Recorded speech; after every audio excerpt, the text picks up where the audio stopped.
ইতিমধ্যেই বেরিয়ে আসলো আজকের বিশেষ সংবাদ। শুরুতেই দেখে নেব আজকের সংবাদ শিরোনাম। এখন বাংলায় মামাটি মানুষ নিরাপদ নয়, মমতাকে নিশানা অমিত শাহের। হুমায়ুনের পাশে ওয়েসি, বাংলায় যে ইউপি মিম জোট ঘোষণা, নতুন সমীকরণে নড়ল রাজনীতি। লাশ নিয়ে রাজনীতি নয়, আনন্দপুর ইস্যুতে শাহকে পাল্টা, ভোটের অঙ্কে বিজেপিকে কটাক্ষ অভিষেকের। দিলীপ ঘোষের সবার পরই বিজেপির গোষ্ঠী সংঘর্ষ, দলীয় অফিসে হাতাহাতিতে জড়ালো দুপক্ষ। এবার বাংলায় সরকার বিজেপিরই, ব্যারাকপুরের সভা থেকে কর্মীদের টার্গেট বেঁধে দিলেন অমিত শাহ। তৃণমূল সরকারকে হটাতে হিন্দুদের একজোট হতে হবে, বিস্ফোরক মন্তব্য শুভেন্দু অধিকারীর।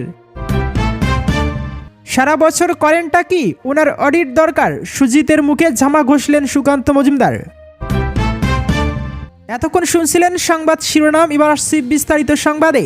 তার আগে আপনার কাছে ছোট্ট একটি অনুরোধ, ভিডিওটিতে একটি লাইক দিয়ে আমাদের চ্যানেলে নতুন হয়ে থাকলে অবশ্যই চ্যানেলটিকে সাবস্ক্রাইব করে আমাদের সঙ্গেই থাকবেন।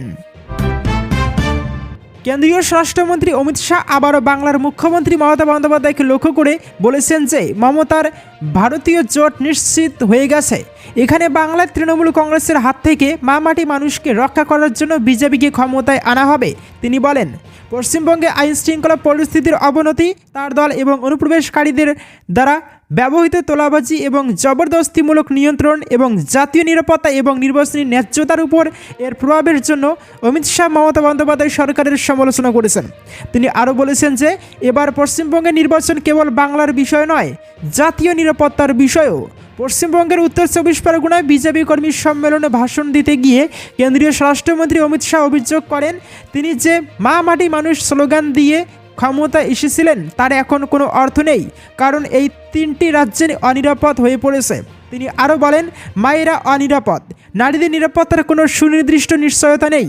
মমতার সিন্ডিকেটের কারণে মানুষ উদ্বিগ্ন এবং অনুপ্রবেশকারীরা জমি গ্রাস করেছে।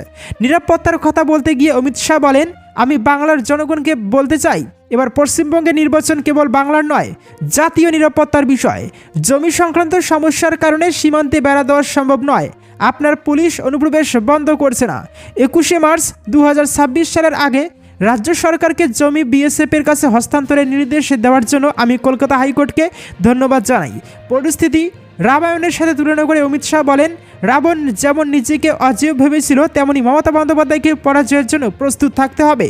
দাবি করে যে রাজ্যে বিজেপির ভোটের ভাগ 50% ছাড়িয়ে যাবে এবং দল রাজ্যে পরবর্তী সরকার গঠন করবে বিরাট সাফল্যের সাথে। তিনি বলেন, যখন ভগবান শ্রীরাম রাম সেতু নির্মাণ করেছিলেন তখন রাবণও একই কথা ভেবেছিলেন, এই পৃথিবীতে কে আমাকে হারাতে পারে। তিনি বলেন, মমতাজি এবার আপনার সাবধান থাকা উচিত। বিজেপির ভোটের ভাগ 50% ছাড়িয়ে যাবে এবং আমরা বিপুল সংখ্যা গরিষ্ঠতা নিয়ে সরকার গঠন করতে যাচ্ছি। বন্দে মাতরমের 150তম বার্ষিকীতে অমিত শাহ বলেন যে সরকার এই অনুষ্ঠানটি উদযাপন করার সিদ্ধান্ত নিয়েছে। মমতা বন্দ্যোপাধ্যায় এবং তৃণমূল কংগ্রেস তোষণের রাজনীতি এবং ভোট ব্যাংকের রাজনীতির কারণে বন্দে মাতরমের বিরোধিতা করছে। তিনি বলেন যে পশ্চিমবঙ্গের মুখ্যমন্ত্রী প্রধানমন্ত্রী নরেন্দ্র মোদীর বিরোধিতা করছেন না, বরং বাংলার পরিচয় এবং ভারতের গর্বের বিরোধিতা করছেন। তিনি বলেন, এবছর বন্দে মাতরমের 150তম বার্ষিকী উদযাপন করা হচ্ছে। প্রধানমন্ত্রী মোদীর সরকার সারা দেশে বন্দে মাতরমের 150তম বার্ষিকী উদযাপনের সিদ্ধান্ত নিয়েছে। কিন্তু দেখুন, বন্দে মাতরম যা বাংলায় উৎপত্তি এবং বঙ্কিমচন্দ্র চ্যাটার্জি দ্বারা রচিত হয়েছিল, কিন্তু সংসদে যখন এটি নিয়ে আলোচনা হয়েছিল তখন মমতা বন্দ্যোপাধ্যায়ের সাংসদরা এর বিরোধিতা করেছিলেন। বাংলার মাটি কি বন্দে মাতরমের এই বিরোধিতা সহ্য করতে পারে? মমতা সরকারের প্রতি আক্রমণ করে অমিত শাহ বলেন, আমাদের প্রতিটি ব্যক্তি, প্রতিটি ভোটার, বাংলার প্রতিটি নাগরিকের কাছে এই বার্তা পৌঁছে দিতে হবে যে মমতা বন্দ্যোপাধ্যায় এবং তৃণমূল কংগ্রেস ভোট ব্যাংকের রাজনীতি এবং অনুপ্রবেশকারীদের খুশি করার জন্য বন্দে মাতরমের বিরোধিতা করছে। তিনি আরও বলেন, বন্দে মাতরমের বিরোধিতা করে মমতা নরেন্দ্র মোদীর বিরোধিতা করছেন না, বরং তিনি বাংলার পরিচয় এবং ভারতের গর্বের বিরোধিতা করছেন। আমি বাংলার জনগণের কাছে আবেদন করছি যে আগামী নির্বাচনে বাংলার পরিচয়ের বিরোধিতাকারী তৃণমূল কংগ্রেসকে সম্পূর্ণরূপে উপড়ে ফেলুন এবং দেশপ্রেমিকদের সরকার আনুন। এবার আসছি পরবর্তী সংবাদে। বাংলার রাজনীতিতে বহুদিনের গুঞ্জন এবার প্রকাশ্যে এলো। শনিবার মুর্শিদাবাদের রেজিনগরের সভা থেকে আনুষ্ঠানিকভাবে নির্বাচনী জোটের ঘোষণা করল মিম। তৃণমূল থেকে বহিষ্কৃত বিধায়ক হুমায়ুন কবিরের জনতা উন্নয়ন পার্টির পাশে দাঁড়ানোর কথা স্পষ্ট করে দিলেন মিমের রাজ্য সভাপতি ইমরান সোলামকি। মুখ্যমন্ত্রী মমতা বন্দ্যোপাধ্যায়কে তীব্র আক্রমণ করে পরিবর্তনের ডাক দিলেন তিনি। ফলে 2026-এর আগে বাংলা রাজনৈতিক সমীকরণে নতুন মাত্রা যোগ হলো। শনিবারের সভায় ইমরান স্পষ্ট ভাষায় জানান, হুমায়ুন কবিরের দলের সঙ্গে মিম জোটবদ্ধভাবে নির্বাচনে লড়বে। যদিও আসন বন্টন নিয়ে এখনও চূড়ান্ত আলোচনা হয়নি বলেই খবর। সেই প্রক্রিয়ায় সময় লাগবে বলে ইঙ্গিত দেন তিনি। তবে জোট ঘোষণার সঙ্গে সঙ্গে রাজনৈতিক মহলে প্রশ্ন উঠছে, সিপিএম রাজ্য সম্পাদক মোহাম্মদ সেলিমের সঙ্গে হুমায়ুনের সাক্ষাৎ কি তাহলে কোনো জোটের দিকেই এগোয়নি, নাকি বিরোধী শিবিরের জোট রাজনীতির ভবিষ্যৎ আরও জটিল হয়ে উঠছে? উল্লেখযোগ্যভাবে 2025 সালের ডিসেম্বরে নতুন দল গঠনের পর প্রথমে হুমায়ুন কবির ঘোষণা করেছিলেন 2026-এর বিধানসভা নির্বাচনে প্রায় 100 আসনে লড়বে তার দল। পরে সেই সংখ্যা বাড়িয়ে 200 আসনে প্রতিদ্বন্দ্বিতার হুঙ্কার দেন তিনি। একই সঙ্গে আসাউদ্দিন ওয়াইসির নেতৃত্বাধীন মিমের সঙ্গে জোটের ইচ্ছাও প্রকাশ করেছিলেন। ফেব্রুয়ারিতে হায়দ্রাবাদে ওয়াইসির সঙ্গে সাক্ষাতের কথা ছিল তার, কিন্তু তার আগেই রেজিনগরের সভা থেকে মিম কার্যত জোটে সিলমোহর দিল। সভামঞ্চ থেকে মুখ্যমন্ত্রী মমতা ব্যানার্জিকে তীব্র আক্রমণ করেন ইমরান। তার অভিযোগ, এই রাজ্যে বিজেপিকে নিয়ে এসেছেন মমতাই। আরও এক ধাপ এগিয়ে কটাক্ষ করে বলেন, আর এসএসের দুটি ফুল বিজেপি আর তৃণমূল। ওয়াকফ আইন ও এসআইয়ের প্রসঙ্গ টেনে সোলাঙ্কির দাবি, মমতা যা বলেন তার উল্টোটা করেন। বলেছিলেন ওয়াকফ আর এসআইআর চালু হতে দেবেন না, কিন্তু শেষ পর্যন্ত দুটোই চালু হলো। তার বক্তব্য, 2021 সালে বিজেপিকে আটকাতে সংখ্যালঘুরা তৃণমূলকে ভোট দিয়েছিল, কিন্তু এবার রাজ্যের পরিবর্তনের জন্য সেই সমর্থন যে ইউপি ও মিমের দিকেই যাবে। এদিন ইমরান আরও বলেন, মুখ্যমন্ত্রীর পদে মুর্শিদাবাদ জেলা থেকে নেতৃত্ব আসা উচিত। তার দাবি, সংখ্যালঘু ভোট ব্যাংক ইতিমধ্যেই সিদ্ধান্ত নিয়ে ফেলেছে 2026-এ হুমায়ুন কবিরের জনতা উন্নয়ন পার্টি ও মিমকেই সমর্থন করা হবে। সব মিলিয়ে হুমায়ুন ওয়াইসির জোট ঘোষণার ফলে বাংলার রাজনীতিতে ত্রিমুখী লড়াইয়ের সম্ভাবনা আরও জোরালো হলো। তৃণমূল বিজেপির পাশাপাশি নতুন এই জোট কতটা প্রভাব ফেলতে পারে তা বোঝা যাবে ভোটের ময়দানেই। এবার আসছি পরবর্তী সংবাদে। আনন্দপুরের ভয়াবহ অগ্নিকাণ্ড ঘিরে রাজ্য কেন্দ্র সংঘাত আরও তীব্র। দুদিনের বাংলা সফরে এসে কেন্দ্রীয় স্বরাষ্ট্রমন্ত্রী অমিত শাহ যেখানে রাজ্য সরকারকে কাঠগড়ায় তুলেছেন, সেখানে পাল্টা তোপ দাগলেন তৃণমূল কংগ্রেসের সাধারণ সম্পাদক অভিষেক বন্দ্যোপাধ্যায়। তার স্পষ্ট বার্তা, এই ঘটনায় দোষী প্রমাণিত হলে যত বড় শিল্পপতি বা প্রভাবশালী হন না কেন, কেউ ছাড় পাবেন না। একই সঙ্গে বিজেপির ভোটের অঙ্ককেও কটাক্ষ করতে ছাড়লেন না তিনি। কেন্দ্রীয় স্বরাষ্ট্রমন্ত্রী অমিত শাহ আনন্দপুরের অগ্নিকাণ্ডকে নিছক দুর্ঘটনা মানতে নারাজ। তার দাবি, রাজ্য সরকারের গাফিলতির ফলেই এই বিপর্যয়। এমনকি তিনি প্রশ্ন তুলেছেন, মোমো সংস্থার মালিক কেন এখনও গ্রেপ্তার নন এবং কেন তাকে মুখ্যমন্ত্রীর বিদেশ সফরে দেখা গিয়েছে। এই অভিযোগের পাল্টা জবাবে অভিষেক বন্দ্যোপাধ্যায় বলেন, বিজেপি লাশ নিয়ে রাজনীতি করছে। অভিষেকের বক্তব্য, ঘটনাটি নিঃসন্দেহে মর্মান্তিক, কিন্তু একটি বেসরকারি গোডাউনের কথায় কি রাখা হয়েছে কিন্তু একটি বেসরকারি গোডাউনে কোথায় কি রাখা হয়েছিল তা আগাম খতিয়ে দেখা সরকারের পক্ষে সম্ভব নয়। তবে অগ্নিকাণ্ডের পর প্রশাসন যে ব্যবস্থা নিয়েছে তা তুলে ধরে তিনি জানান, গোডাউনের মালিক এবং পাশের মোমো সংস্থার দায়িত্বপ্রাপ্ত 2 ম্যানেজারকে ইতিমধ্যে গ্রেপ্তার করা হয়েছে। তার আশ্বাস, তদন্তে যাদের দায় মিলবে তাদের কাউকেই রেয়াত করা হবে না। মুখ্যমন্ত্রী মমতা ব্যানার্জির স্পেন সফরে ওই মোমো সংস্থার মালিকের উপস্থিতি নিয়েও বিজেপির অভিযোগের পাল্টা দেন অভিষেক বন্দ্যোপাধ্যায়। তিনি বলেন, মমতা বন্দ্যোপাধ্যায়ের সঙ্গে বিদেশ সফরে গিয়েছিলেন বলেই বিজেপি এই মর্মান্তিক ঘটনা নিয়ে রাজনীতি করছে। অথচ নীরব মোদি বা মহুল চোকসির মতো ব্যবসায়ীরা 15 থেকে 20 হাজার কোটি টাকা ঋণ নিয়ে দেশ ছেড়েছে। তারাও তো মোদির সঙ্গে বিদেশ সফর করেছে। এমনকি গোয়ার ক্যাফে অগ্নিকাণ্ড বা মধ্যপ্রদেশের ইন্দোরে বিষাক্ত জল খেয়ে মৃত্যুর ঘটনার দায়ও মোদি শাহের ঘাড়ে চাপানো উচিত বলে কটাক্ষ করেন তিনি। অন্যদিকে ব্যারাকপুরের সভা থেকে অমিত শাহ বিজেপির ভোট শতাংশ বাড়ার দাবি করেন। তার বক্তব্য, 2021 বিধানসভায় বিজেপি 77টি আসন পেয়েছিল এবং 2024 লোকসভায় ভোট শতাংশ ছিল 38%। এবার তা বেড়ে 45% পৌঁছবে। এই দাবি উড়িয়ে দিয়ে অভিষেক বন্দ্যোপাধ্যায় বলেন, 2021 সালে ওরা 200 আসন পার করার কথা বলেছিলেন। লোকসভা ভোটের আগে প্রধানমন্ত্রী বলেছিলেন, বাংলাতেই সবচেয়ে ভালো ফল হবে। ফলাফল সবাই দেখেছেন। সব মিলিয়ে আনন্দপুরের অগ্নিকাণ্ডকে কেন্দ্র করে দায়িত্বের প্রশ্নে যেমন তীব্র রাজনৈতিক চর্চা চলছে, তেমনি 2026-কে সামনে রেখে ভোটের অঙ্কেও একে অপরকে খোঁচা দিতে ছাড়ছে না শাসক ও বিরোধী শিবির। এবার আসছি পরবর্তী সংবাদে। দিলীপ ঘোষের সভার পরে বিজেপির গোষ্ঠী সংঘর্ষে উত্তপ্ত হয়ে উঠল উত্তরপাড়া মাখলা মণ্ডল। অভিযোগ, দিলীপ ঘোষের সভা থেকে বেরিয়ে এসে মাখলা মণ্ডল অফিসের ভিতরেই মণ্ডল সভাপতি গৌতম মাঝির উপর চড়াও হয় বিজেপির হুগলি শ্রীরামপুর সাংগঠনিক জেলা সভাপতি সুমন ঘোষের অনুগামী বলে পরিচিত বুদ্ধদেব রায়চৌধুরী, অশোক রুদ্র, পার্থ দাস, সুভাষিস ঘোষ, জয় রং, বিনোদ পাসওয়ান, বিনোদ সাউ, প্রতাপ কুণ্ডু সহ আরও বেশ কয়েকজন। রিভলভারের বাট ইট বাস দিয়ে মারধর করা হয় মণ্ডল প্রেসিডেন্ট গৌতম মাঝি সহ অরূপ দে, তাপস দে, রাজীব দেবনাথকে। মারধরে আহত বিজেপি নেতৃত্বাধীন উত্তরপাড়া স্টেট জেনারেল হাসপাতালে প্রাথমিক চিকিৎসা করিয়ে উত্তরপাড়া থানায় অভিযোগ দায়ের করেন। মণ্ডল সভাপতি গৌতম মাঝির আঘাত গুরুতর থাকায় তাকে একটি বেসরকারি নার্সিংহোমে ভর্তি করা হয়। গুরুতর আহত মণ্ডল সভাপতি গৌতম মাঝির অভিযোগ, জেলা সভাপতি সুমন ঘোষ আদতে পয়সা খেয়ে দল যাতে না যেতে হয় তার জন্য সমস্ত মণ্ডল এলাকায় গণ্ডগোল বাঁধিয়ে রেখেছেন। তার লোকজনেরা আজ মণ্ডল অফিসে এসে মণ্ডল সভাপতির পক্ষ থেকে গৌতমকে ইস্তফা দেওয়ার জন্য চাপ দিচ্ছিল। তিনি রাজি না হওয়ায় তাকে এবং দলের বেশ কয়েকজন পুরনো কর্মীকে ব্যাপক মারধর করা হয়। মাকড়া মণ্ডলের বিজেপি যুব মোর্চার সাধারণ সম্পাদক বাপ্পা মণ্ডল এই ঘটনায় সরাসরি জেলা সভাপতিকে দায়ী করে তার পদত্যাগের দাবি করেছেন। প্রসঙ্গত, রাজ্যের মুখ্যমন্ত্রী মমতা বন্দ্যোপাধ্যায় সিঙ্গুরের সভার দিনেই পাল্টা উত্তরপাড়া মাকলা এলাকায় সভা করেছেন বিজেপির প্রাক্তন রাজ্য সভাপতি দিলীপ ঘোষ। যদিও সেই সভায় মণ্ডল কমিটির লোকজনেরা অনুপস্থিত ছিলেন। তারপরেই ঘটে এই সংঘর্ষের ঘটনা। তৃণমূল নেতৃত্বের পক্ষ থেকে এই ঘটনায় কটাক্ষ করে বলা হয়েছে, গোটা দল গোষ্ঠীদ্বন্দ্বে জর্জরিত। এরা নাকি তৃণমূলের বিরুদ্ধে বিধানসভা নির্বাচনে লড়াই করবে। বাংলার মানুষ সব দেখছে। শুভেন্দু, সুকান্ত, দিলীপ বিভিন্ন গোষ্ঠীতে বিভক্ত বিজেপি ঐক্যবদ্ধ তৃণমূল এবং রাজ্য সরকারের উন্নয়নের কাছে আগামী নির্বাচনে খড়কুটোর মতো ভেসে যাবে। এই গোষ্ঠী সংঘর্ষের ঘটনা তারই লক্ষণ। যদিও এই ঘটনায় এখনও পর্যন্ত বিজেপির শ্রীরামপুর সাংগঠনিক জেলার সভাপতি সুমন ঘোষের কোনো বক্তব্য পাওয়া যায়নি। এবার আসছি পরবর্তী সংবাদে। চলতি বছর বাংলায় বিধানসভা নির্বাচন। এবার বাংলায় সরকার গড়বে বিজেপি। ব্যারাকপুরের সভা থেকে বিজেপির কর্মীদের টার্গেট বেঁধে দিলেন অমিত শাহ। বাংলায় এবার ৪৫% বেশি ভোট বিজেপিকে পেতে হবে। এবার ৫০% আসন বিজেপি রাজ্যে পাবে। সেই কথার জোর গলায় দাবি করলেন কেন্দ্রীয় স্বরাষ্ট্রমন্ত্রী। বাংলায় মমতা বন্দ্যোপাধ্যায়ের সরকারের এবার পতন হবে। তৃণমূলকে বাংলা থেকে উৎখাত করার ডাক দিয়েছেন অমিত শাহ। শুধু তাই নয়, বিজেপি বাংলার সরকারে এলে ৪৫ দিনের মধ্যে রাজ্যের সীমান্তে কাঁটাতার বসানোর কাজ শেষ হবে, সেই কথাও জানিয়েছেন অমিত শাহ।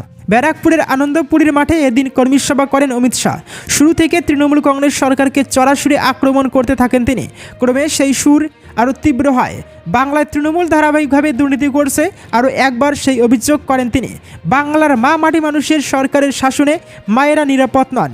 মাটিতে অনুপ্রবেশ ঘটছে, তারা জায়গা দখল করছে। অন্যদিকে মানুষজন সিন্ডিকেটে কবলে, এমনই কটাক্ষ করেছেন অমিত শাহ। বাংলার অনেক জায়গায় সীমান্তে কাঁটাতার বসানোর জন্য রাজ্য সরকার জমি দিচ্ছে না। এদিন সেই অভিযোগ করলেন কেন্দ্রীয় স্বরাষ্ট্রমন্ত্রী। বাংলার অনুপ্রবেশ ইস্যু গোটা দেশের কাছেই দুশ্চিন্তার, সেই কথাও তিনি জানিয়েছেন। এদিন অমিত শাহ বলেন, লোকসভায় আমি বলেছিলাম ফেন্সিংয়ের জন্য রাজ্য সেই জায়গা দিচ্ছে না। এবার কলকাতা হাইকোর্ট ৩১ মার্চের আগে বিএসএফকে জমি দিতে বলেছে, তাও ওরা কোর্টের ওই নির্দেশ মানবে না।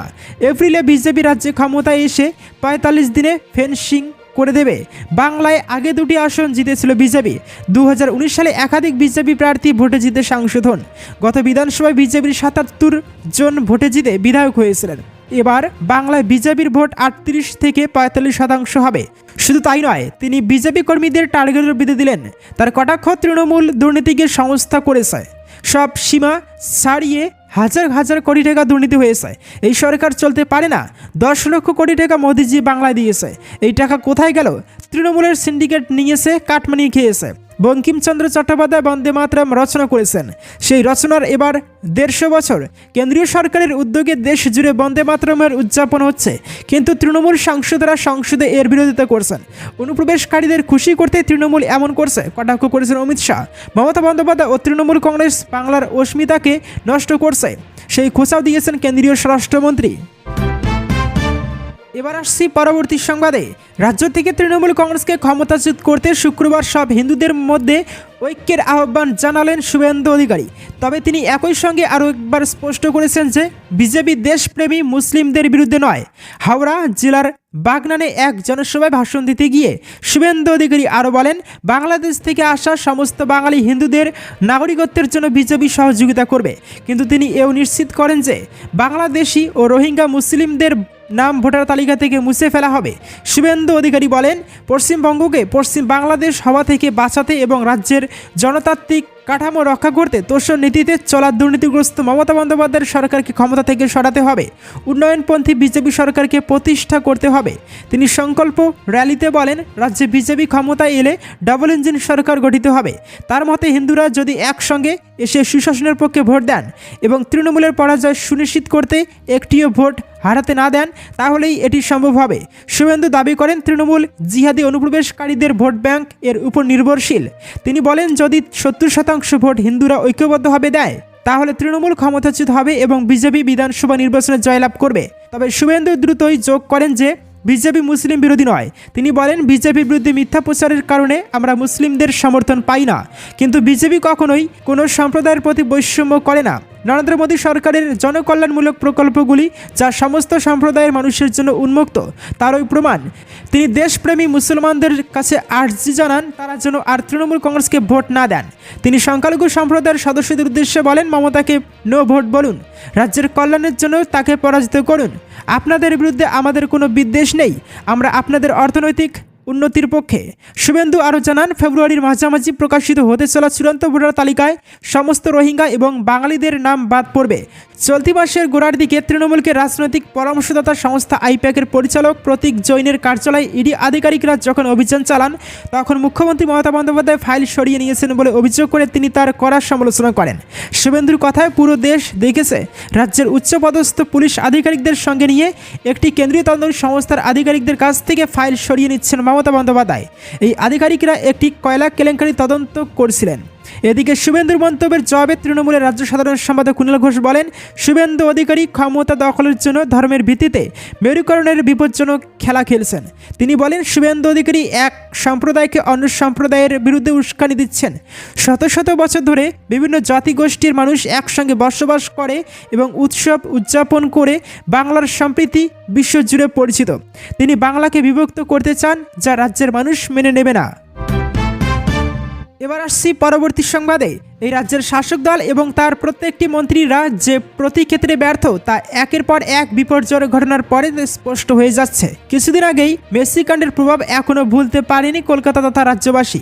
রাজ্যের এক মন্ত্রীর অপদার্থতার সামনে আসার পর সমালোচনার ঝড় উঠেছিল, আর তার মধ্যেই সম্প্রতি রাজ্যে ঘটে গিয়েছে এক ভয়াবহ অগ্নিকাণ্ড। নাজিরাবাদের সেই ভয়াবহ অগ্নিকাণ্ডের পর রাজ্যের দমকল মন্ত্রী প্রায় 36 ঘন্টা পর সেখানে গিয়েছিলেন। একের পর এক মৃত্যু মিছিল দেখেও যে সরকারের মানবিক দৃষ্টিভঙ্গির উন্মোচন হয় না, তারা কিসের সরকার তা নিয়ে উঠতে শুরু করেছে প্রশ্ন। এখন সেই দমকল মন্ত্রী সুজিত বসু অনেক কথা বলছেন, অডিট সহ ব্যবসায়ীদের সচেতন থাকার পরামর্শ দিচ্ছেন, কিন্তু এখানেই প্রশ্ন উঠছে যে দমকল মন্ত্রী তাহলে সারা বছর ধরে করেনটা কি? আর সেই প্রশ্নই তুলে ধরে তার মুখোশ খুলে দিলেন কেন্দ্রীয় প্রতিমন্ত্রী সুকান্ত মজুমদার। ইতিমধ্যে নাজিরাবাদে ভয়াবহ অগ্নিকাণ্ডের ঘটনার পর সব থেকে বেশি প্রশাসনিক ভূমিকা নিয়ে প্রশ্ন উঠতে শুরু করেছে। এত বড় মর্মান্তিক ঘটনা ঘটে যাওয়ার পরেও কেন মুখ্যমন্ত্রী সেখানে পৌঁছে গেল না তা নিয়ে প্রশ্ন তুলেছেন রাজ্যের বিরোধী নেতা শুভেন্দু অধিকারী। এমনকি রাজ্যের দমকল মন্ত্রী বলে কেউ একজন আছেন, তিনি কেন ঘটনার পর সাথে সাথেই সেখানে পৌঁছতে পারলেন না? কেন প্রায় 36 ঘন্টা পর তাকে সেখানে দেখা গেল? তা নিয়ে ব্যাপক অসন্তোষ রয়েছে সাধারণ মানুষের মধ্যে। প্রশ্ন উঠছে, সত্যি কি তিনি রাজ্যের দমকল মন্ত্রী, যিনি এত উৎসব অনুষ্ঠান করেন, পুজোতে থাকেন, তিনি মানুষের বিপদে কেন থাকতে পারলেন না? তাহলে মন্ত্রীর চেয়ারে তিনি বসে আছেন কোন যোগ্যতায়? যখন এই রাজ্যের দমকল মন্ত্রী অডিটের কথা বলছেন, তখন তার নিজেরই অডিট হওয়া উচিত বলে দাবি করলেন কেন্দ্রীয় মন্ত্রী সুকান্ত মজুমদার। এদিন সাংবাদিকদের মুখোমুখি হন কেন্দ্রীয় মন্ত্রী সুকান্ত মজুমদার, আর সেখানে তিনি বলেন, আমাদের প্রশ্ন, এই দপ্তর এবং এই দপ্তরের মন্ত্রী যিনি আছেন তিনি কি করেন গোটা বছর? শুধু পুজো, অমুক নাটক, তমুক নাটক, জন্মদিন পালন, এটাই কি তার কাজ? তাহলে ছেড়ে দিক না, পুজো মন্ত্রী হোক, দমকল মন্ত্রী হওয়ার কি দরকার? সে গোটা বছর করছেটা কি? তার তো আগে অডিট হওয়া দরকার। অন্যদের কথা ছেড়ে দিন, আগে দমকল মন্ত্রীর অডিট হওয়া উচিত যে সে গোটা বছর করে কি, নাকি শুধু ঘুরে বেড়ায়, মস্তি করে বেড়ায়।